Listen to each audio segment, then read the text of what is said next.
Qu'est-ce que le fameux vide du pervers narcissique? On entend souvent parler de cette notion lorsqu'on parle de pervers narcissique. On entend aussi la notion de coquille vide. Dans cette vidéo, je vais vous expliquer exactement à quoi ça correspond. Bonjour à vous, ici Fabien Arnoux, votre coach pour vous extraire d'une relation toxique afin d'être libre et de vivre une véritable renaissance. Avant d'aller plus loin, si vous n'êtes toujours pas abonné à cette chaîne YouTube, je vous propose maintenant de cliquer sur s'abonner, sur la petite cloche de notification afin d'être tenu au courant de mes prochaines vidéos pour vous aider à vous extraire le plus rapidement possible de ce type de relation hautement destructrice.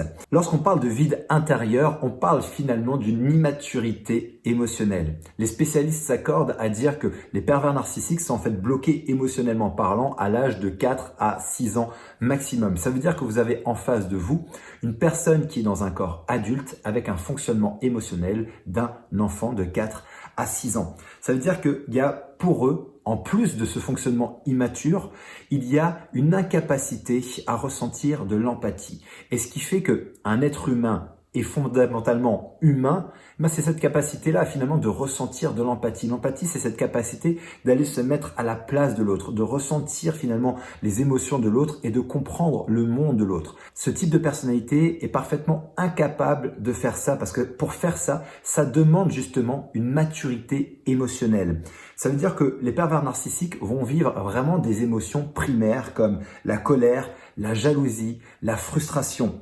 Ils vont chercher à contrôler leur environnement pour justement ne pas se confronter à cette souffrance à l'intérieur. Parce que finalement, au départ, un pervers narcissique, c'est une victime d'un bourreau. C'est soit la victime finalement d'un parent qui était déjà pervers narcissique, qui était déjà manipulateur, ou c'était finalement un enfant qui a été privé d'amour, qui a été privé d'attention, qui a été privé finalement et qui a été face à une grande froideur émotionnelle, ou on peut aussi retrouver finalement un enfant qui a été au contraire mis sur un piédestal à qui on n'a donné aucune limite.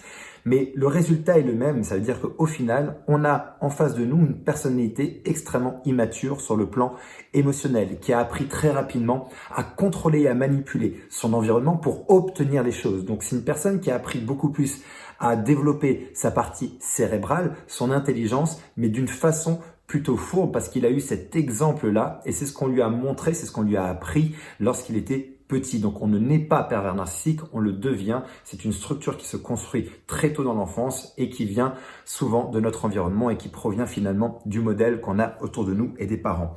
Ça veut dire que ces personnes-là se construisent un ego extrêmement puissant comme une forme de forteresse, de château fort autour d'eux pour ne pas aller voir à l'intérieur. D'ailleurs, on parle souvent que ces personnes-là, si elles devaient aller voir à l'intérieur et si elles devaient être confrontées à ce vide intérieur, finalement, elles basculeraient dans la folie parce que la souffrance est beaucoup trop forte et beaucoup trop importante.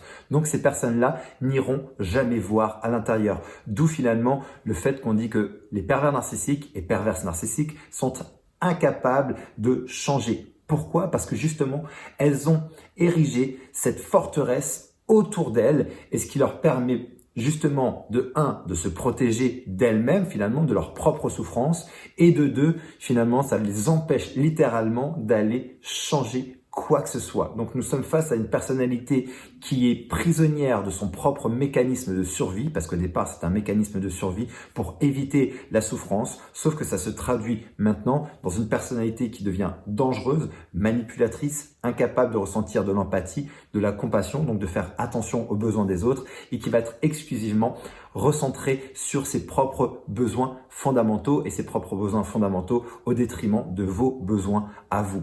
Donc ce sont des personnalités qu'il faut bien évidemment éviter, qu'il faut fuir et lorsqu'on parle de vide intérieur, voici à quoi on se réfère. On se réfère finalement à cette immaturité émotionnelle, à cette incapacité de ressentir de l'empathie, au fait de vivre des émotions extrêmement primaires comme la colère, la jalousie, la frustration.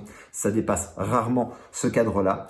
Et c'est une personnalité qui s'est construite sur un ego surdimensionné pour se protéger justement de son environnement et cherchant à contrôler et à dominer autour de soi et qui va se transformer en perversion parce qu'à un moment donné, la seule recherche de plaisir va se transformer dans le fait de faire du mal à autrui et c'est là où il y a une jouissance et la perversion se met en place et la recherche de la destruction de sa victime et de l'autodestruction finalement de sa victime. Voici à quoi on fait référence lorsqu'on parle de vide intérieur du pervers narcissique. J'espère que cette vidéo va vous aider à y voir un petit peu plus clair sur cette notion de coquille vide, de vide intérieur. Si c'est le cas d'ailleurs, n'hésitez pas à me mettre un pouce, à commenter. Peut-être que vous avez aussi vos propres expériences, vous avez aussi vos propres partages à faire sur cette notion de vide intérieur par rapport à votre vécu. Ce serait très intéressant d'avoir vos partages, vos expériences dans les commentaires en dessous de cette vidéo. Et si aujourd'hui vous avez besoin d'aller plus loin parce que peut-être que vous êtes bloqué dans une relation toxique avec une personnalité de type perverse narcissique, homme ou femme, et que vous souhaitez maintenant avancer ou vous reconstruire parce que vous n'arrivez peut-être pas à vous reconstruire,